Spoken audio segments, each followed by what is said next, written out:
ओम शांति। अॼु जा महावाक्य आहिनि। सर्व आत्माउनि जे आधार मूर्त, उद्धार मूर्त, पूर्वज ब्रह्मण सो देवता आहिनि।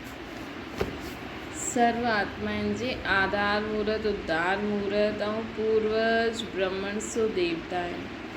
2-6-77 जा महावाक्य आहिनि। बाप दादा चारो ओर जे ॿारनि खे उन्हनि जे विशेष 2 रूपनि सां ॾिसनि पिया।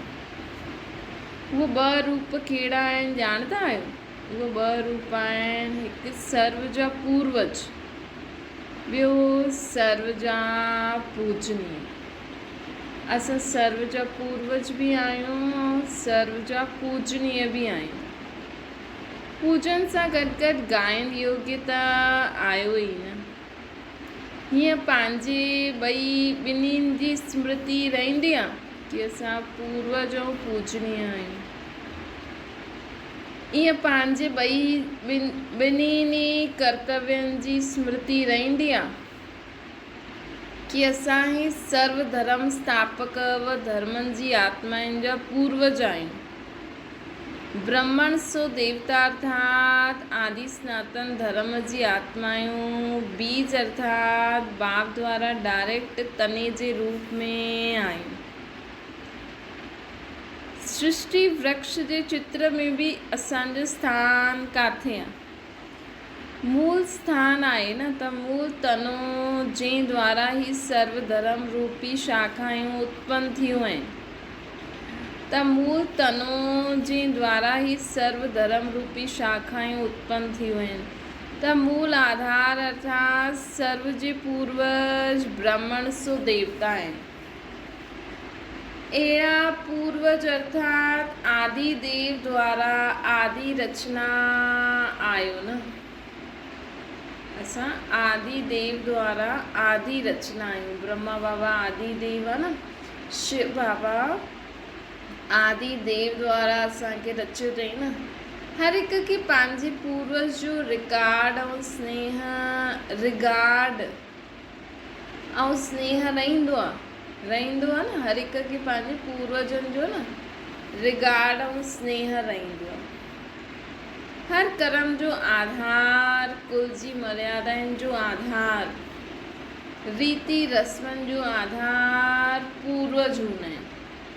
लौकिक में भी हर माण्हू खे पंहिंजे पूर्वजनि जो रिगार्ड रिस्पेक्ट ज़रूरु हूंदो। हर कर्म जो आधार, हर कर्म कंदे समय सोचंदा आहिनि न माण्हू असांजा वॾा ईअं कंदा हुया, कुल जी मर्यादा इहा आहे, रीति रस्म जो आधार इहो आहे, पूर्वज हूंदा आहिनि न। त सर्व आत्माउनि जे आधार मूर्त ऐं उद्धार मूर्त तव्हां पूर्वज आहियो। सर्व आत्माउनि जे आधार मूर्त ऐं उद्धार मूर्त असां पूर्वज आहियूं। ईअं पंहिंजे श्रेष्ठ स्वमान में स्थित रहंदा आहियो। त अॼु बाबा असांखे छा यादि था कराइनि? बाबा चवनि था सदा कहिड़ी स्मृति में रहो कि असां ॾाढी पुराणी आत्मा आहियूं, है न। भले अॼु जी दुनिया में केतिरो बि माण्हू अॻियां वधे थो, अॼु जे धर्म वारा माण्हू, जेका बि दुनिया में जो बि माण्हू आहिनि, अॼु जे ज़माने जे हिसाब सां माण्हू ॾाढो अॻियां निकिरी विया। वॾा वॾा डॉक्टर, इंजीनियर, इहे सभु त हाणे जी आत्मायूं आहिनि न। असांजी कुल जी हूंदियूं त बाबा जे परिवार में ईंदियूं ज़रूरु। अॼुकल्ह जा जेका साधु संत सन्यासी आहिनि उन्हनि खे माण्हू वॾो सम्झंदा आहियूं, लेकिन असांखे बाबा छा यादि था ॾियाराइनि कि असां सतयुग जी पुराणी आत्मायूं आहियूं। त असां हिन साधु संत सन्यासियुनि जे धर्म खां बि पहिरों वारे धर्म वारी ॾाढी पुराणी आत्मायूं, इन्हनि जा बि पूर्वज आहियूं असां। इन्हनि जा बि सभु धर्म वारनि जा, चाहे इस्लामी, बौद्ध, क्रिश्चन वग़ैरह सभु धर्म वारनि खां पहिरियों असांजो धर्म हुयो। त असां सभई आत्माउनि जी आधार मूर्त बि आहियूं, उद्धार मूर्त बि आहियूं, पूर्वज बि आहियूं। हीअं पंहिंजे श्रेष्ठ स्वमान में स्थित रहो। न हीअं पंहिंजी श्रेष्ठ स्वमान अंदरि असांखे सदा इहे नशो रहणो खपे। पूर्वज जो स्वमान हुजण जे कारण पूर्वजनि जो स्थान जो बि स्वमान, पूर्वज जो स्वमान हुजण जे कारण पूर्वजनि जे स्थान जो बि स्वमान, मतिलबु उहो जाते रहंदा आहिनि हुतां जो बि स्वमान। कंहिं बि धर्म वारा न ॼाणंदे हुए बि भारत भूमि अर्थात पूर्वजनि जे स्थान खे महत्व जी नज़र सां ॾिसंदा आहिनि। इहो ई असांजो स्थान आहे न, भारत में ई असां रहंदा हुआसीं, त भारत भूमि अर्थात पूर्वजनि जे स्थान जो केतिरो महत्व आहे। हर धर्म वारा विदेश वारा बि भारत खे केॾो ऊचो सम्झंदा आहिनि। छो जो हिन ई भारत भूमि में असां रहंदा हुआसीं, हाणे बि रहूं था, लेकिन हिते पहिरियों असां भारत विश्व जा मालिक हुआसीं। असां वटि केतिरो धन हुयो, सोचो असां ई पहिरियों भारत में रहंदा हुआसीं, असांखे केॾो धन हुयो, केॾा सभु कुझु असां सत स्वर्ग में केॾो सुख वरितो हुयो, केॾा अलॻि अलॻि प्रकार जा व्यंजन पदार्थ वस्तु वैभव, केॾो धन हुयो असां वटि, हर वटि। बाबा चईंदा न महाराजा महारानीनि वटि त हूंदो ई, महाराजा महारानीनि वटि त हूंदो ई, लेकिन हुननि जे राज्य में जो बि आत्मायूं हुयूं उहे बि सदा संपन्न हुयूं। त असां ई न दुनिया में ॾाढा थोरा माण्हू सुख में रही करे हाणे ॾिसो असांजी छा हालत थी वई आहे। त जे बि कहिड़े बि धर्म वारा न ॼाणंदे हुए बि असांजी भारत भूमि अर्थात असां पूर्वजनि जे स्थान जे महत्व जी नज़र सां ॾिसंदी आहे न। साथ साथ सर्व महान प्राप्तियुनि जो आधार सहज योगी व कंहिं बि प्रकार जो योग व आध्यात्मिक शक्ति जी प्राप्ति जो केंद्र भारत खे ई मञंदा आहिनि। बाबा चईंदा न विदेश वारा बि भारत जो योग सिखण ईंदा आहिनि।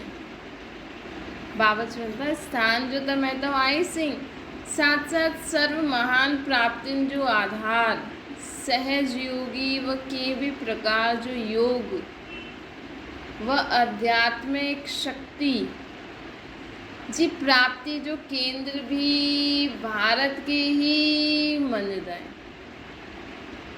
भारत जे यादगार गीता शास्त्र के भी सर्व शास्त्रनि सां श्रेष्ठ स्वमान जो शास्त्र मञंदा आहिनि।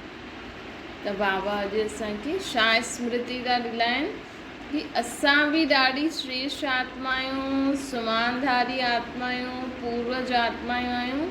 असांजे रहण जो स्थान बि केॾो ऊचो आहे। भारत में जो योग जी केॾी महिमा आहे। छो जी असांजे बाबा जेको योग सिखायूं हुन सां भारत स्वर्ग थी वियो, पूरी विश्व सतो प्रधान थी वई। गीता शास्त्र के भी सर्व शास्त्रनि सां श्रेष्ठ समान जो शास्त्र मञंदा आहिनि। साइंस और साइलेंस ॿिन्हिनि खे प्रेरणा ॾियण वारी गीता शास्त्र खे मञंदा आहिनि। जेकी दुनिया में साइंस निकिरे थी न, साइंस ऐं साइलेंस, योग में साइलेंस मिलंदो आहे, आध्यात्मिक शक्ति। त साइंस और साइलेंस ॿिन्हिनि जी प्रेरणा ॾियण वारी गीता आहे। गीता में बि हूंदो साइंस जे बारे में। पंहिंजे पूर्वजनि जो चित्र चरित्र ॾिसण सां ॿुधण सां मन में इच्छा उत्पन्न थींदी आहे न। जॾहिं माण्हू गीता ॿुधंदा आहिनि या पढ़ंदा आहिनि न, सभु धर्म वारा गीता बि रिफर कंदा आहिनि। सभु जेका बि वॾा वॾा माण्हू आहिनि न, त उहो बि हर धर्म जे शास्त्रनि खे रिफर कंदा आहिनि। त बाबा चवंदा आहिनि पंहिंजे पूर्वज जो चित्र ऐं चरित्र ॾिसण ॿुधण जे मन में त इच्छा उत्पन्न थींदी आहे न। पूरी पहचान न हुजण जे कारण, स्मृति न हुजण जे कारण, इच्छा हूंदे हुए बि धर्म ऐं देश जी भिन्नता थियण जे कारण, पूरी पहचान न हुजण जे कारण, स्मृति न हुजण जे कारण, इच्छा आहे, इच्छा हूंदे हुए बि धर्म और देश जी भिन्नता जे कारण एतिरो समीप न अची सघंदा आहिनि। माण्हुनि खे इच्छा आहे, लेकिन धर्म, जाति, देश जी भिन्नता, ख़र्चो, इन जे कारण एतिरा समीप नथा अची सघनि सभु धर्म वारा। न त माण्हुनि जी इच्छा आहे भारत में अचण जी, भारत जी चीजनि खे ॾिसणु सम्झणु, शास्त्रनि जी, इन्हनि सभिनि जी माण्हुनि खे इच्छा थींदी आहे, लेकिन टाइम न आहे, देश जाति जे कारण न करे पाईंदा। इन्हनि सभिनि ॻाल्हियुनि जो कारण उन्हनि सभिनि जा पूर्वज तव्हां आहियो। त बाबा जो बि ॻाल्हियूं ॿुधाई, शास्त्र, भारत भूमि, त इन्हनि सभिनि जे कारण असां हुननि जा पूर्वज आहियूं। जीअं लौकिक रीति में बि पंहिंजे पूर्वजनि जी भूमि अर्थात स्थान सां, चित्रनि सां, वस्तुनि सां ॾाढो स्नेह हूंदो आहे। ईअं ई जाने अनजाने भारत जी पुरानी वस्तु, पुराने चित्रनि जो मूल्य ॿिया धर्म वारनि खे अञा ताईं आहे। विदेश मां बि कोई माण्हू ईंदा न, त ख़ासि भारत मां पुराणी चीजूं भारत जी ॾाढी महांगे में बि वठी वेंदा न। ॾाढी महांगी बि अगरि उन्हनि खे पोइ भारत विदेशियुनि खे त खपंदी हूंदी आहे त केतिरो महांगो करे ॾींदा आहिनि। त उन्हनि खे पुराणी वस्तु, पुराणे चित्रनि जो मूल्य ॾाढो हूंदो आहे। ईअं निमित्त ठहियल उहे पूर्वज आत्मायूं सदा इहे महामंत्र यादि रखंदा आहिनि कि जो हिन समय पंहिंजो संकल्प अर्थात मनसा वाचा कर्मणा द्वारा कर्म व संकल्प हलंदो आहे, उहो सर्व आत्माउनि ताईं पहुचंदो। जो बि असां समय पंहिंजो संकल्प, मनसा संकल्प, जो बि असां बाबा जी यादि में त कुझु बि सोचो, ॻाल्हायो, कर्म करो, उहो सभिनि वटि पहुचंदो। तना द्वारा ई सर्व आत्माउनि खे शक्ति प्राप्त थींदी आहे न। तना द्वारा ई सर्व आत्माउनि खे शक्ति प्राप्त थींदी आहे। ईअं त आत्माउनि द्वारा ई सर्व आत्माउनि खे श्रेष्ठ संकल्प जी शक्ति व सर्व शक्तियुनि जी प्राप्ति ऑटोमेटिकली थींदी। तव्हां कुझु बि न करो, सिर्फ़ु बाबा जी यादि में शुभ संकल्प कंदा हलो, बाबा जी यादि में बोल कर्म कंदा हलो, आपे ही वो ऑटोमेटिकली वाइब्रेशन फैलंदा आहिनि। एतिरो अटेंशन रहंदो आहे, पूर्वजनि खे ई सभु फॉलो कंदा आहिनि। त जो संकल्प, जो कर्म तव्हां कंदा हुनखे स्थूल व सूक्ष्म रूप में सभु फॉलो कंदा। जो संकल्प ऐं कर्म असां कंदासीं न, त हुनखे स्थूल ऐं सूक्ष्म रूप में सभु फॉलो कंदा। एतिरी वॾी ज़िम्मेवारी सम्झंदे हुए संकल्प व कर्म कंदा आहियो। तव्हां पूर्वज आत्माउनि जे आधार सां सृष्टि जो समय ऐं स्थिति जो आधार आहे। बाबा चईं न कि असां समय जी घड़ी आहियूं। जीअं जीअं असांजी स्थिति में परिवर्तन थींदो न, उहो ऑटोमेटिकली दुनिया भी परिवर्तन थी वेंदी। तव्हां पूर्वज आत्माउनि जे आधार सां सृष्टि जो समय ऐं स्थिति जो आधार आहे। जीअं तव्हां सतो प्रधान गोल्डन एज प्रकृति व वायुमंडल, जीअं तव्हां सतो प्रधान आहियो, गोल्डन एज प्रकृति ऐं वायुमंडल सॼे विश्व जो सतो प्रधान। सतयुग में असां सतो प्रधान हूंदासीं त सभु बि सतो प्रधान हूंदा। त समय ऐं स्टेज जो आधार, प्रकृति जो आधार असां पूर्वजनि जे मथां आहे। हीअं न सोचो सिर्फ़ु वॾनि जो मथां आहे। तने में त तव्हां बि आहियो न। त बाबा चवनि था सिर्फ़ु वॾा न, बाबा जो ज्ञान जीअं बाबा खे बाबा चयो त उहो बि ज़िम्मेवार आत्मा थी वेंदी। इन करे असांजो हर संकल्प बोल कर्म ॾाढो ई उमंग उत्साह वारो, ॾाढो ई ख़ुशी वारो, ॾाढो ई हल्को बाप समान हुजणु खपे। बाबा चवनि था तव्हां पूर्वज आत्माउनि जे आधार सां सृष्टि जो समय और स्थिति जो आधार आहे। जीअं तव्हां सतो प्रधान त गोल्डन एज प्रकृति व वायुमंडल सॼे विश्व जो सतो प्रधान। त समय ऐं स्टेज जो आधार, प्रकृति जो आधार असां पूर्वजनि जे मथां आहे। इहे न सम्झो असांजे कर्म जो आधार सिर्फ़ु पंहिंजे कर्म जे हिसाब सां प्रारब्ध प्राप्ति आहे। इहे न सम्झो कि असांजे कर्म जो आधार सिर्फ़ु पंहिंजे कर्म जे हिसाब सां प्रारब्ध प्रति आहे, लेकिन पूर्वज आत्माउनि जे कर्मनि जी प्रारब्ध स्वयं सां गॾु गॾु सर्व आत्माऊं सृष्टि चक्र सां गॾु संबंधित आहे।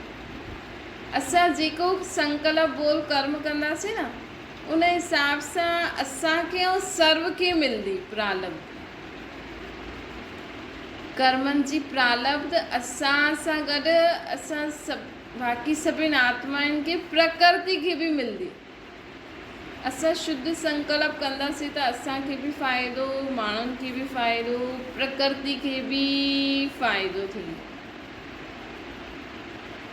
त बाबा चवनि था अहिड़ी महान आत्माऊं आहियो, ईअं स्मृति में रहण सां सदा स्वतः ई अटेंशन रहंदो। हिन स्मृति में रहंदो त स्वतः ई अटेंशन रहंदो। बाबा चवनि था कहिड़े बि प्रकार जो अलबेलोपन न ईंदो। अगरि असांखे सदा ईअं यादि रहंदो न त कहिड़े बि प्रकार जो अलबेलोपन असांखे न ईंदो, छो कि असां ज़िम्मेवार आत्मा आहियूं। साधारण व व्यर्थ संकल्प व कर्म न थींदो। सदा हिन श्रेष्ठ पोजीशन में रहो। असांजी पोजीशन जे अॻियां माया नमस्कार कंदी आहे। असां अगरि सुठी पोजीशन में रहंदासीं न त माया अर्थात जी भिन्न भिन्न स्वभाव संस्कार वारी आत्माऊं उहो बि ॾिसी करे सोचियो, अरे इहे त केॾो अचल अडोल थी वियूं आहिनि, उहो बि नमस्कार कंदी। मतिलबु जो पहिरियों ॼाणंदा हुया असां कीअं आहियूं, असांजो स्वभाव संस्कार कीअं आहे, असां परिवर्तन थी वेंदासीं त उहो बि असांखे नमस्कार कंदियूं। पंज विकार, पंज तत्व असांजे अॻियां दास रूप में ठही वेंदा। पंज विकार, पंज तत्व असांजे अॻियां दास रूप में ठही वेंदा। ऐं तव्हां पंज विकारनि खे ऑडर कंदव कि अधु कल्प जे लाइ विदाई वठो आहे। जॾहिं असांजी अहिड़ी स्थिति हूंदी त असां पंज विकारनि खे ऑडर कंदासीं कि हाणे अधु कल्प जे लाइ विदाई वठो। हाणे तव्हांजी ज़रूरत न आहे, हाणे परमात्मा शक्ति सां घर गृहस्थी हलंदी, दुनिया हलंदी। त बाबा चवनि था जॾहिं असां अहिड़ी स्थिति में हूंदासीं न, पूर्वज पने जी स्थिति में, त असां पंज विकारनि खे माया जे अंश वंश सहित, विकारनि जा अंश वंश सहित सभिनि खे ऑडर करे सघंदासीं कि हाणे हिन दुनिया खां अधु कल्प जे लाइ विदाई वठो। त बाबा चवनि था कि प्रकृति सतो प्रधान सुखदाई ठही वेंदी। अगरि पूर्वज जी पोजीशन सां संकल्प द्वारा ऑडर कंदा त उहो न मञे, इहे न थी सघंदो आहे। तव्हां पहिरियों पंहिंजे पूर्वज पने जी स्थिति में स्थित थी वञो, पोइ ऑडर करो। पोइ उहो न मञे, हीअं थी न सघंदो आहे। बाबा चवनि था अगरि पूर्वज जी पोजीशन सां संकल्प द्वारा ऑडर कंदा हो त उहो न मञे, इहे न थी सघंदो। संकल्प द्वारा ऑडर करिणो आहे, अर्थात प्रकृति परिवर्तन न थिए, पंज विकार विदाई न वठनि, इहे न थी सघंदो आहे। असां पूर्वज पने जी स्थिति में स्थित थी करे कि मां पूर्वज आत्मा आहियां, मां पूर्वज आत्मा आहियां, हिन स्थिति में स्थित थी करे पंज विकारनि खे बि ऑडर करो कि अधु कल्प जे लाइ विदाई वठे, ऐं प्रकृति खे बि असां ऑडर करे सघंदा आहियूं कि परिवर्तन थियो। प्रकृति हाणे परिवर्तन थियो। जॾहिं असां हिन स्थिति में स्थित थी करे ऑडर कंदासीं तॾहिं उहा असांजी ऑडर मंदो। ऐं अकेले त असांजे मथां वार न कंदा, लेकिन अंत समय में न जो भी बाबा जा पक्का ब्राह्मण ॿार आहिनि न, सब संगठित रूप में संकल्प कंदा कि हाणे परिवर्तन थे, कि हाणे परिवर्तन थे, तो परिवर्तन थी संकल्प द्वारा परिवर्तन थी। त बाबा चवनि था सम्झो अहिड़ो श्रेष्ठ सुमान बाप चारों ओर जे महावीर ॿारनि खे ॾियनि था। हाणे अहिड़ो श्रेष्ठ सुमान बाबा चारों ओर जे ॿारनि खे ॾियनि था कि हाणे हिन सुमान में सदा स्थित थी रहो कि असां पूर्वज आत्माएं आहियूं। जॾहिं बि समय ईंदो असां सभु पूर्वज आत्मायूं ऑर्डर कंदासीं प्रकृति खे कि हाणे परिवर्तन जो कार्य प्रारंभ थिए। 5 विकारनि खे ऑर्डर कंदासीं कि हाणे अधु कल्प जे लाइ विदाई वठो। अच्छा, अहिड़ा सर्व जे आधार मूर्त माया ऐं प्रकृति जे बंधननि सां मुक्त सदा अधिकारी, सदा पंहिंजे पूर्वजपन जी पोजीशन में स्थित रहण वारा, सदा अधिकारी, सदा पंहिंजे पूर्वजपने जी पोजीशन में स्थित रहण वारा, पंहिंजे हर संकल्प कर्म द्वारा सर्व आत्माउनि खे श्रेष्ठ ऐं शक्तिशाली ठाहिण वारा, पंहिंजे हर संकल्प ऐं कर्म द्वारा सर्व आत्माउनि खे श्रेष्ठ और शक्तिशाली ठाहिण वारा, निमित्त सम्झण वारा अहिड़ा मास्टर रचता, मास्टर सर्वशक्तिवान नॉलेजफुल आत्माउनि खे बाप दादा जो यादि प्यार, गुड मॉर्निंग ऐं नमस्ते। असांजी बि बाप दादा खे यादि प्यार, गुड मॉर्निंग ऐं नमस्ते।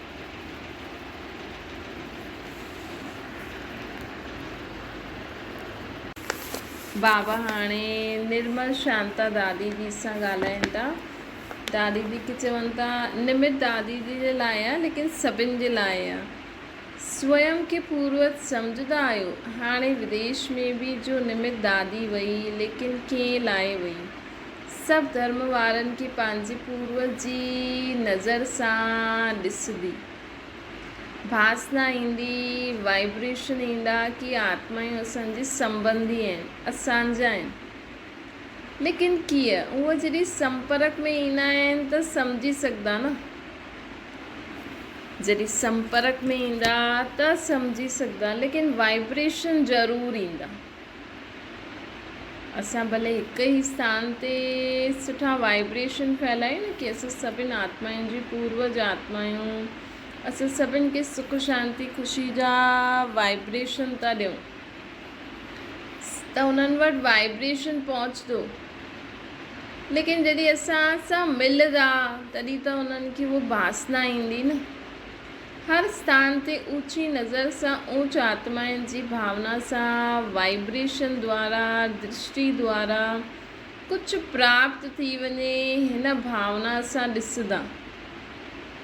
अहिड़ी आत्माउनि खे हर स्थान ते ऊची नज़र सां ऊच आत्माउनि जी भावना सां वाइब्रेशन द्वारा, दृष्टि द्वारा कुझु प्राप्त थी वञे, हिन भावना सां ॾिसंदा आहिनि ऐं ॾिसंदा रहनि। जीअं बादलनि जे विच छिपो उहो चांद आकर्षित कंदो आहे न, ईअं ॾाढा श्रेष्ठ वस्तु, उहा श्रेष्ठ व्यक्ति ईअं अनुभव कंदा।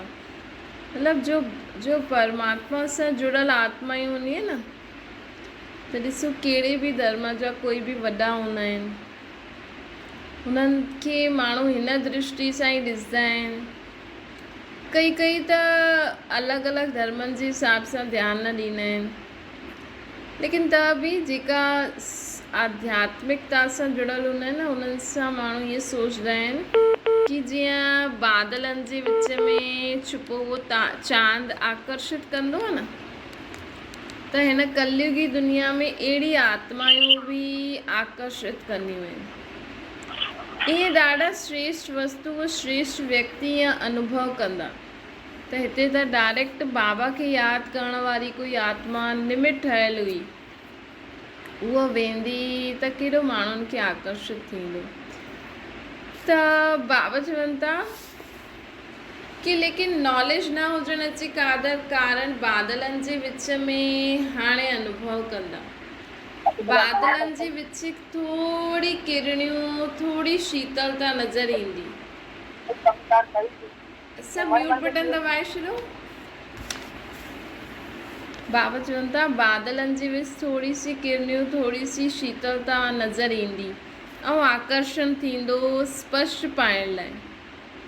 त पूर्वजनि जी प्रत्यक्षता जी सेवा अर्थ निमित्त ठहिया आहियो न। पिछली पहिरों उन ॾींहुं मुरली में दादी जी ॿिया फॉरन विया त बाबा हुन जे लाइ थो चए कि अगरि असां बाबा जा ॿार जेका योग युक्त ॿार हूंदा आहिनि न, असां अगरि बाबा जी यादि में रहूं, ॿाहिरि वेंदे हुए बि संबंध संपर्क में ईंदे हुए बि, त कई आत्माउनि खे असां द्वारा ॾाढी शीतलता प्राप्त थींदी आहे। हिन करे हाणे असांजो ईअं न आहे कि असां संबंध जे नाते वञूं था, इहे ख़रीदणु वञूं था, हेॾे वञूं था, हिन सां ॻाल्हायूं था। हाणे असांजो ॻाल्हाइणु मिलणु वञणु मतिलबु आत्माउनि खे प्राप्ति करणु। त पूर्वज जी प्रत्यक्षता जी सेवार्थ निमित्त ठहिया, कोई साकार में कोई आकार में, लेकिन सदा हिकु ॿ जे सहयोगी आहिनि। ईअं आहे न, तव्हां सभी बि स्वयं खे सहयोगी सम्झंदा आहियो न।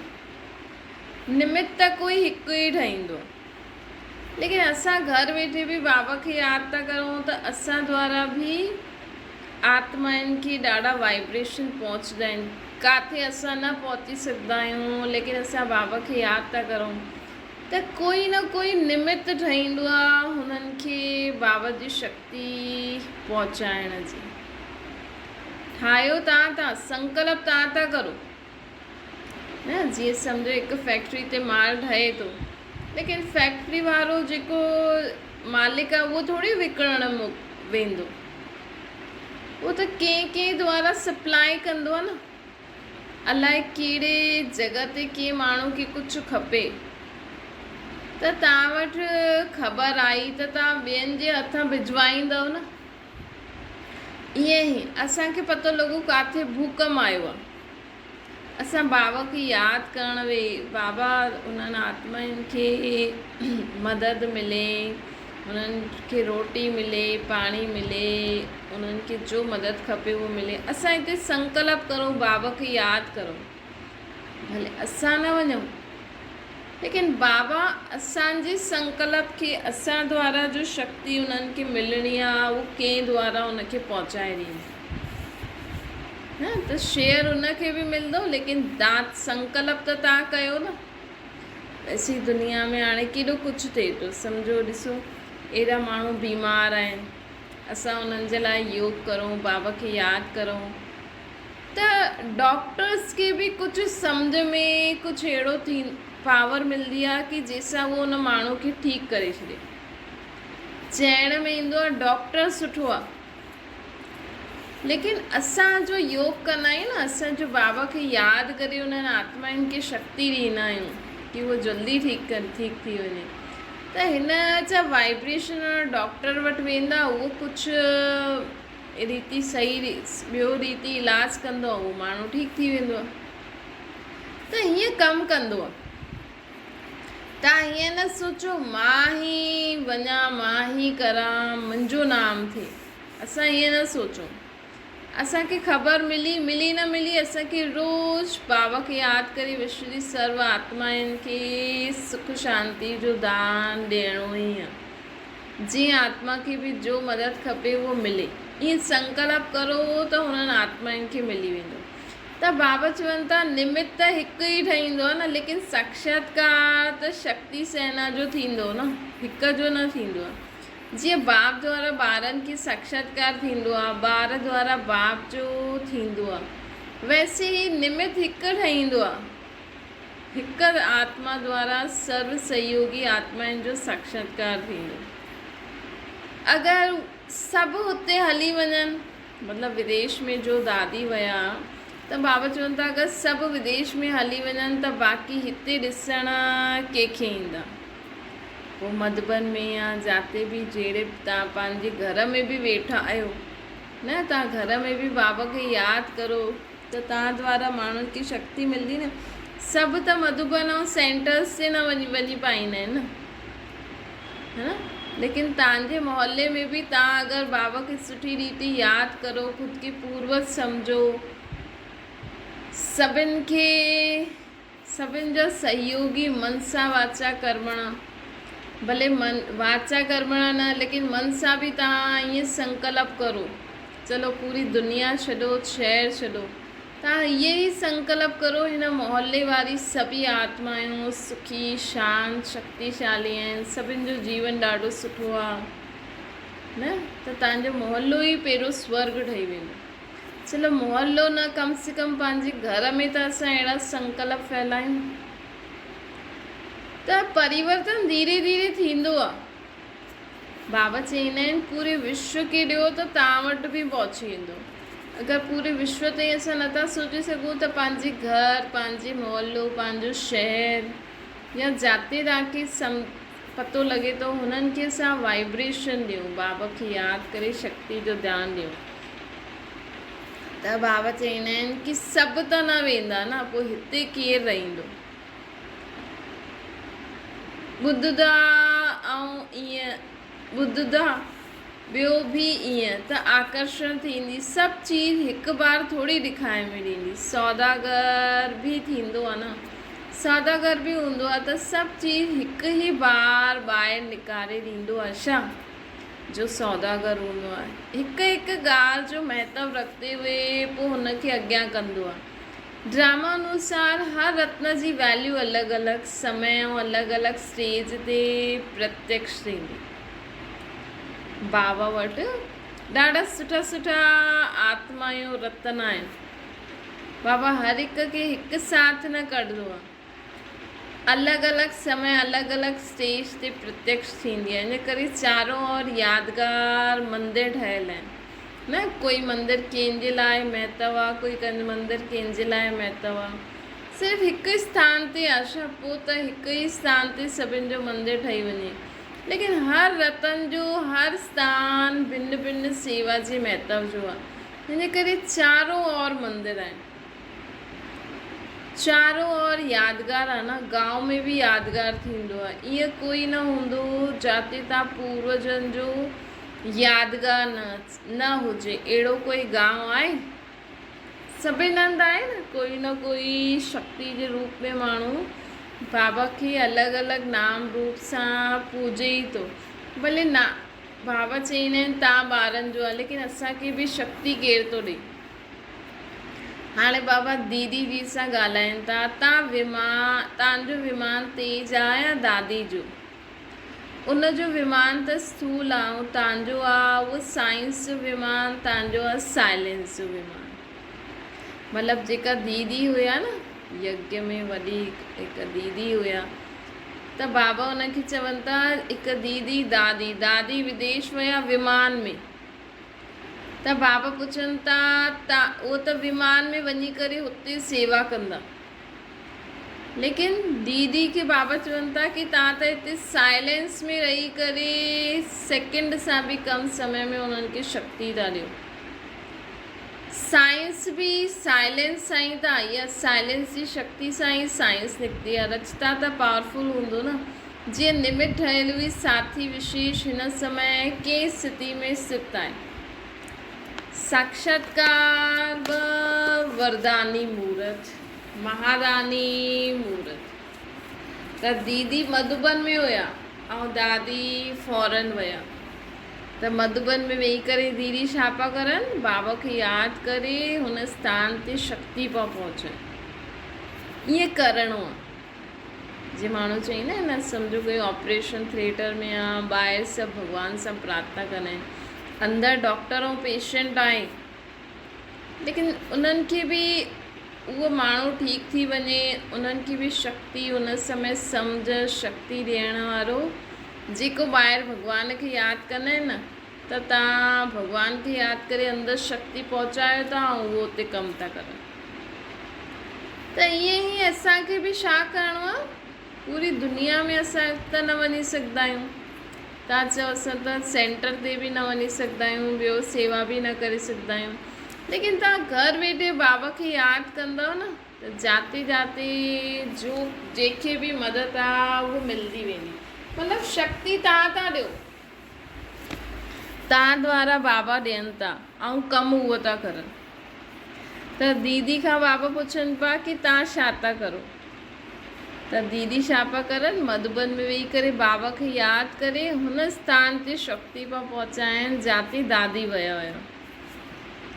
त सहयोगी थियो न, जो बि खज़ाना आहिनि उन्हनि खे बाप सां शक्ति वठण, जो बि खज़ाना आहिनि उन्हनि खे बाप सां शक्ति वठण, सहज स्वयं जी शक्ति द्वारा, स्वयं जो संकल्प द्वारा, वाइब्रेशन द्वारा लाइट माइट जो अनुभव कराइण, ये वरदान आहे। वरदान कीअं थींदो आहे, जो असांखे बाबा सां प्राप्त आहे न, उहो असां मन सां असां संकल्प करो कि हुननि आत्माउनि खे बि हुन स्थान ते, हुन आत्माउनि खे बि बाबा जी शक्ति मिले थी। त इहे जीअं असां उन्हनि खे वरदान था ॾियूं, सर्व के संकल्प द्वारा, वाइब्रेशन द्वारा लाइट माइट जो अनुभव कराइण। त हिन समय दुख ॾाढो आहे न, असां कंहिंखे मुंहं सां सम्झायूं त सम्झंदा न, लेकिन हिन समय विशेष इहे ई कार्य करिणो आहे। असांखे सिर्फ़ु सुख शांति ख़ुशी जा वाइब्रेशन फैलाइणा आहिनि, सर्व शक्तियुनि जा वाइब्रेशन फैलाइणा आहिनि। त जीअं निमित हिकु रतन ठहियो ईअं, ऐं त ॿिया बि ठहींदा। जीअं दीदी कमु पिया करनि त बाबा चई ॿिया बि ठहींदा। विशेष हिन सेवा जो कंगन ॿधणो खपे। विशेष कहिड़ी सेवा जो कंगन ॿधणो खपे कि असां भले ॿाहिरि सेवा करणु नथा वञूं, लेकिन घर वेठे बि बाबा खे यादि करे दूर दूर ताईं बाबा जी शक्ति फैले थी। ईअं न असां सॼो ॾींहुं वेही रहूं, कर्म कंदे हुए बि असां बाबा खे यादि कंदा रहंदासीं न, त ऑटोमेटिकली जेकी शक्ति खपे उहो मिलंदी। छो जी बाबा चईंदा आहिनि न, कर्म ऐं यादि इहे डबल लॉक हूंदो आहे। त कर्म बि कंदा वञो, बाबा खे यादि बि कंदा वञो, त हुते शक्ति पहुचंदी आहे। तॾहिं ही सर्विस जो नयो मोड प्रैक्टिकल में ॾेखारे में ॾींदो। बाबा ये यज्ञ जी सेवा जे लाइ चवनि था, तव्हां पंहिंजे पर्सनल लाइफ में बि घर गृहस्थी संभालंदे हुए बि तव्हां करे सघंदा आहियो। जीअं ॾिसो, जेंट्स ॿाहिरि जॉब करणु, नौकिरी धंधो करणु वेंदा आहिनि, ऐं लेडीज़ भक्ति में भॻवाननि खे भोग आदि चढ़ाइण, पूजा आदि में बिज़ी रहंदी आहे। त चइण में जेंट्स ॿाहिरि कमु थो करे, लेकिन उनखे बि शक्ति ॾियण वारो केरु न? घर में बि पूजा पाठ, भॻवान खे यादि करणु, शांति रखणु, घर जो वायुमंडल सुठो करणु, इहा ड्यूटी हूंदी आहे न लेडीज़ जी। लेकिन अॼुकल्ह इहे ड्यूटी माण्हू सम्झे नथो। त इहे पहिरियों हीअं थींदो हुयो, तॾहिं त घर घर में सुख शांति हूंदी हुई न, भई हर हिकु पंहिंजो कमु सम्झे। त हिते बाबा जे कार्य में बि इहे हाणे खां ई शुरू थियो न, भई सभु त ॿाहिरि सेवा करणु न वेंदा। कोई बाबा सेंटर में रही करे, मधुबन में रही करे बाबा खे यादि कंदो रहे, ऐं बाक़ी ॿाहिरि सेवा करणु वञनि त उन्हनि खे बि शक्ति मिलंदी आहे। हीअ बि सेवा थींदी आहे। त बाबा चईंदा आहिनि, ईअं त पंहिंजे घर में बि अहिड़ो वायुमंडल ठाहे करे रखो, ताकी तव्हांजे घर द्वारा बि आत्माउनि खे ॾाढा सारा सुठा सुठा वाइब्रेशन मिलनि। तॾहिं सर्विस जो नयो मोड प्रैक्टिकल में ॾेखारे में ॾींदो। निमित ठहियल हुई आत्माऊं जो परदे जे अंदरि आहिनि, उहा स्टेज ते अचण जी हिमत ॾेखारींदियूं, तॾहिं त नयो मोड ईंदो न। कई आत्माऊं अञा बाबा जे ज्ञान में अचणु चाहिनि थियूं अञा बि, लेकिन अॻियां हाणे त ॾाढो फ्री थी विया आहिनि। पर बाबा चवनि था, जेतिरो जेतिरो असां इहे यादि कंदासीं न, त जो आत्माऊं परदे जे अंदरि आहिनि, उहो स्टेज ते अचण जी हिमत कंदियूं। सॼो समय बाबा चवनि था, सॼो समय पूर्वज जी पोज़ीशन ते स्थित थियो, स्वयं के तना सम्झी सर्व शाखाउनि खे शक्ति जो जल ॾियो। हाणे बाबा चवनि था सदा पाण खे कहिड़े सुमान में स्थित करे रखिजो, मां पूर्वज आत्मा आहियां। तॾहिं सभी आत्माउनि खे शक्तियुनि जो जल मिलंदो, न त सुखी पइजी वेंदियूं। उन्हनि खे पोइ वरी खां ताज़ा ठाहियो। अच्छा, पार्टियुनि सां मुलाक़ात था करनि बाबा। हर हिकु स्वयं खे विश्व कल्याणकारी सम्झंदो आहे। हर संकल्प कर्म द्वारा विश्व कल्याण थिए, ईअं अहिड़ा संकल्प कर्म कंदा आहियो। जॾहिं हर संकल्प श्रेष्ठ हूंदो तॾहिं ही स्वयं जो विश्व जो कल्याण थींदो। पंहिंजी ड्यूटी सदा स्मृति में रहणी खपे कि मां विश्व कल्याण जी इंचार्ज आहियां। उन ॾींहुं बाबा चई तव्हांजी ड्यूटी आहे वायुमंडल खे परिवर्तन करणु। असां पूर्वज आत्मा आहियूं। बाबा चवनि था तव्हां विश्व कल्याण जी इंचार्ज आहियो। इंचार्ज पंहिंजी ड्यूटी खे न भुलिजंदो आहे। लौकिक रीति में बि कोई ड्यूटी वारो पंहिंजी ड्यूटी खे सुठी रीति न संभाले त हुनखे छा चईंदा आहिनि, कढी ॾींदा आहिनि। हिते कंहिंखे बि कढंदा न आहिनि, बाबा कंहिंखे बि न कढंदा आहिनि, लेकिन स्वतः ई निकिरी वेंदा आहिनि। हुते तनख़्वाह कट करे ॾींदा आहिनि या वॉर्निंग ॾींदा आहिनि, कढी बि ॾींदा आहिनि। मतिलबु कोई सुठी रीति कमु न करे त हुन कढी ॾींदा आहिनि। लेकिन हिते अगरि पंहिंजी ड्यूटी ठीक न वॼाईंदव त ड्रामा अनुसार प्राप्ति जी तनख़्वाह कट थी वेंदी।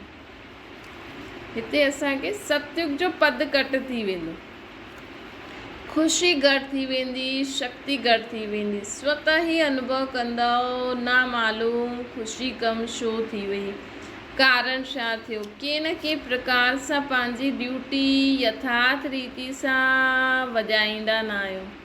कुझु मिस ज़रूरु कंदा आहियो त ड्यूटी ते सुठी रीति सां लॻल आहियो न, त ड्यूटी ते सुठी रीति सां लॻल आहियो न।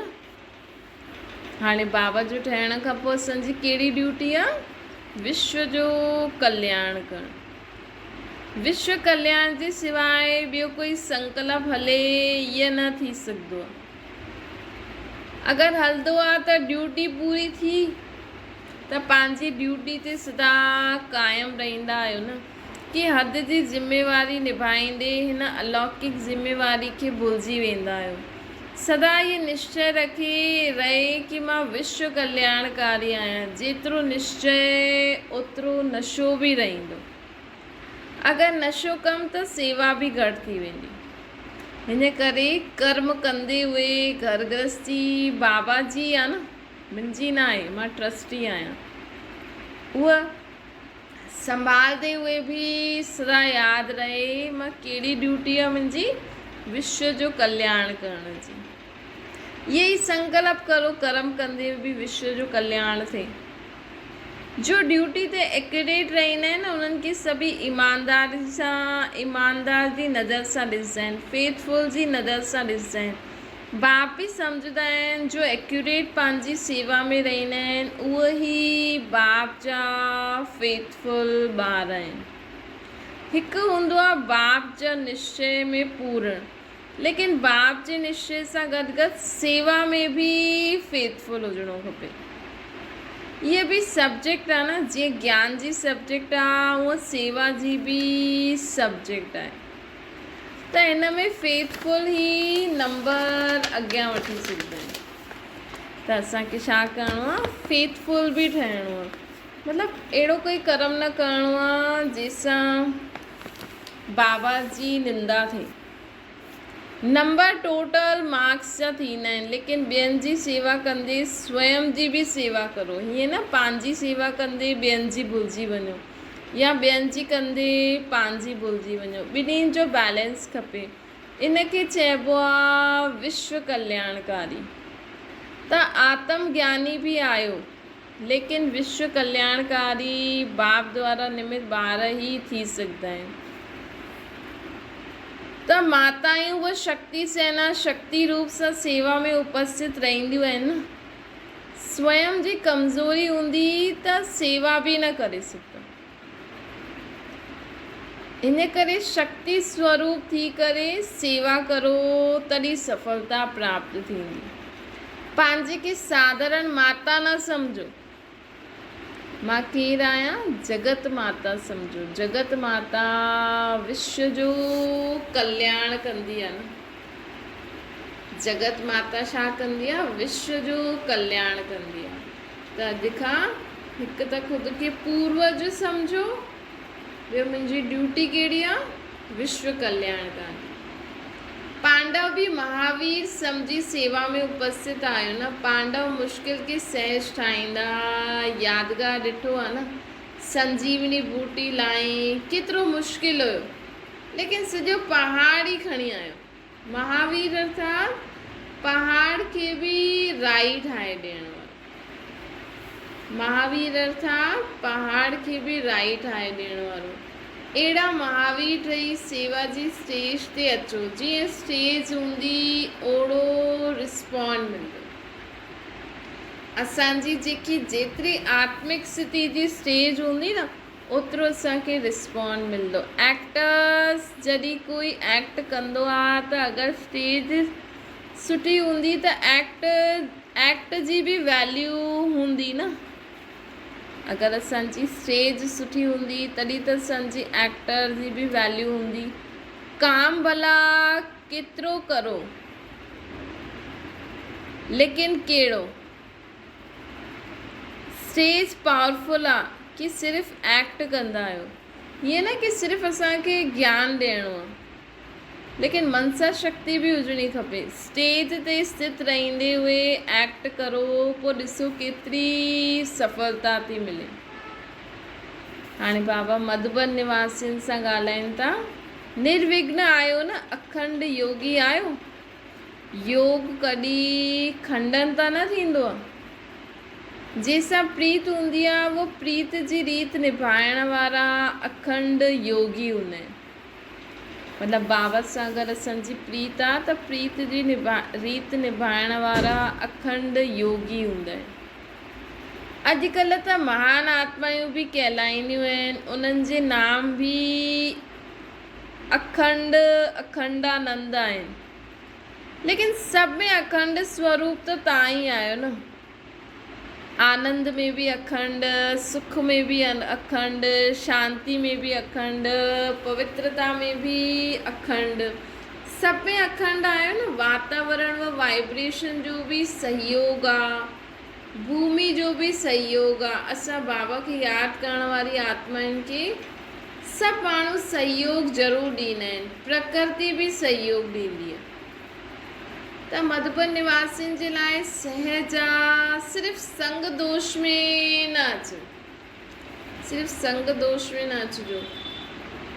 ॿियो आहे, ॿिए जे अवगुण खे ॾिसंदे ॿुधंदे डोंट केयर करो। त अॼु बाबा असांखे छा था चवनि? निमित कोई बि आहे, लेकिन बाबा असां सभिनि ॿारनि खे चवनि था कि तव्हां सदा अखंड ठहो। अखंड आनंद में, सुख में, शांति में, ख़ुशी में, शक्तियुनि में, पवित्रता में। ॿियो बाबा चवनि था संग दोष सां बचो, हिक ॿिए जे अवगुणनि खे ॾिसंदे ॿुधंदे डोंट केयर करो। त हिन विशेषता सां अखंड योगी ठही सघंदो। अगरि कोई जे संग दोष में अची वेंदा आहियो, व अवगुण ॾिसंदा आहियो, त योग खंडित थी वेंदो। अगरि कंहिंजे संग दोष में ईंदा, अवगुण ॾिसंदा त योग खंडित थी वेंदो। जो अखंड योगी न, पोइ पूज्य बि न कहलाए सघंदा आहिनि। जो अखंड योगी न, पोइ पूज्य बि न कहलाए सघंदा आहिनि। अगरि योग खंडित हूंदो त थोरे समय जे लाइ पूज्य हूंदा, सदा जो पूज्य न हूंदा। त सदा जो पूज्य ठहिणो आहे त हाणे खां ई अखंड सुख शांति ख़ुशी आनंद में रहणो आहे। कॾहिं बि संग जे प्रभाव में न अचिणो आहे। कॾहिं बि अवगुण ॾिसंदे ॿुधंदे ध्यानु न ॾियणो आहे। अधु कल्प स्वयं पूज्य स्वरूप, अधु कल्प जड़ चित्रनि जो पूजन। ईअं आहे न, असांखे अधु कल्प पूरी राजाई खपे, सुठो पद खपे, ऐं अधु कलाक भक्ति मार्ग में असांजे ई नाम रूप अलॻि अलॻि ठाहे करे माण्हू प्राप्ति करनि। अगरि हीअं चाहींदा आहियो त हाणे खां ई अखंड ठहो, सभिनि में अखंड। अच्छा, ओम शांति। बाबा खे यादि करो।